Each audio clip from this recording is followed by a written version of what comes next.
Hi అందరికీ, నేను weight loss అయ్యానని చెప్పాను కదా. నేను యూజ్ చేసిన initial technique intermediate fasting. Intermediate fasting అంటే ఏంటంటే, సో మనం ఒక పీరియడ్ ఆఫ్ టైంలో ఫుడ్ తీసుకుంటే ఇంకొక పీరియడ్లో ఫాస్ట్ చేయాలన్నమాట. సో ఈ ఫాస్టింగ్ మనకి కొత్త ఏం కాదు, మన పెద్దలందరూ చేస్తూ వచ్చింది. సో ఈ ఈటింగ్ పీరియడ్లో ఏం తింటాను అనేది నేను ఎక్స్పీరియన్స్లో చెప్తాను. సో ఈ ఫాస్టింగ్ పీరియడ్లో మాత్రం వాటర్ మాత్రమే తీసుకోవాలి. సో దీనివల్ల వచ్చాక 3 మెయిన్ బెనిఫిట్స్ చెప్తాను. ఒకటి వచ్చి ఇన్సులిన్ ప్రొడక్షన్ తగ్గుతుంది. సెకండ్ థింగ్, మన డైజెస్ట్ సిస్టమ్ రెస్ట్ తీసుకుంటుంది. థర్డ్ థింగ్ వచ్చి గ్రోత్ హార్మోన్ ఇంక్రీజ్ అవుతుంది. సో గ్రోత్ హార్మోన్ ఇంక్రీజ్ అవడం వల్ల మన మినరల్ అండ్ బోన్ డెన్సిటీ కూడా పెరుగుతుంది.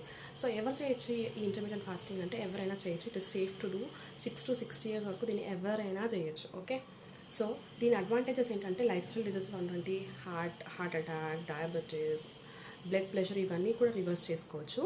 ఇంకొకటి ఏంటంటే, ఒకటే డిసడ్వాంటేజ్ అండి, దీన్ని కన్సిస్టెంట్గా చేయాలి. ఈరోజు చేసేసి రేపు రిజల్ట్ రాదు. సో కన్సిస్టెంట్గా I been doing this for 10 to 12 months.